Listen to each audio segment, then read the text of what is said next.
आत्महत्या करने वाले मनुष्य की आत्मा के साथ क्या होता है।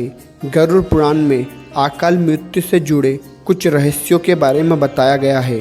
तो आइए दोस्तों जानते हैं आज के इस वीडियो में आखिर क्या है वह रहस्य। उससे पहले यदि आप चैनल पर पहली बार आए हो तो वीडियो को लाइक और चैनल को सब्सक्राइब जरूर करें। गरुड़ पुराण के अनुसार आत्महत्या करने वाले मनुष्य के लिए दुखों का अंत नहीं होता बल्कि उसकी समस्या बढ़ जाती है। जो मनुष्य धरती पर आत्महत्या कर लेता है उसके परलोक में भी जगह नहीं मिलती और उसकी आत्मा भटकती रहती है। आइए विस्तार से जानते हैं गरुड़ पुराण के अकाल मृत्यु और आत्महत्या के बारे में क्या लिखा गया है। गरुड़ पुराण में जीवन के बाद के लोक के बारे में लिखा गया है।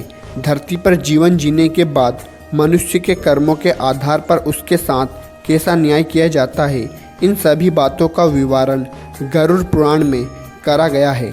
इसके अलावा गरुड़ पुराण में भगवान विष्णु की भक्ति से जुड़े कुछ बातों के बारे में बताया गया है। इसमें ज्ञान, वैराग्य और अच्छे आचरण की महिमा बताई गई है। साथ ही निष्कर्म कर्म, यज्ञ, दान, ताप और तीर्थ यात्रा जैसे शुभ कर्मों का महत्व भी समझाया गया है।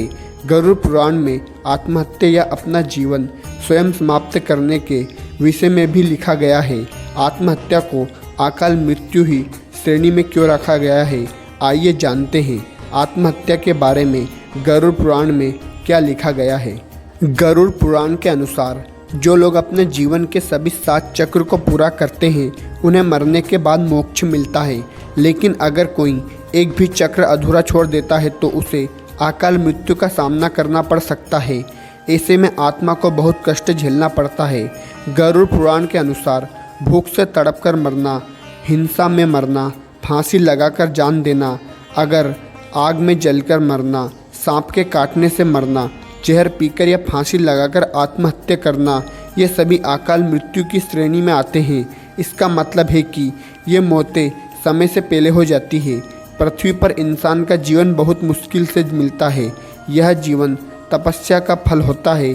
अगर कोई आत्महत्या करता है तो उसे नरक भोगना पड़ता है। ऐसा माना जाता है कि हर किसी को इंसान के रूप में जन्म लेने का अवसर नहीं मिलता। जब एक इंसान मर जाता है और आत्मा बन जाता है तो उसे 13 अलग अलग जगह में भेजा जाता है। अगर कोई आत्महत्या करता है तो उसे 7 नरक में किसी एक में भेजा जाता है। वहाँ उसे लगभग 60,000 साल बिताने पड़ते हैं। आत्माएं आमतौर 13 से 40 दिनों में दूसरा शरीर ले लेती है। लेकिन जो लोग आत्महत्या करते हैं उनकी आत्माएं लंबे समय तक भटकती रहती है। गरुड़ पुराण में आत्महत्या को भगवान का अपमान भी बताया गया है। इसलिए आत्महत्या करने वाले को स्वर्ग या नरक में जगह नहीं मिलती। वे लोक और परलोक के बीच में ही अटके रहते हैं। कहते हैं कि जीवन में लोगों को दुख का सामना करना पड़ता है। धरती लोक में जीवन जीने के लिए संघर्ष करना पड़ता है। लेकिन गरुड़ पुराण के अनुसार आत्महत्या करने वाले मनुष्य की आत्मा को मरने के बाद भी दुख उठाने पड़ते हैं।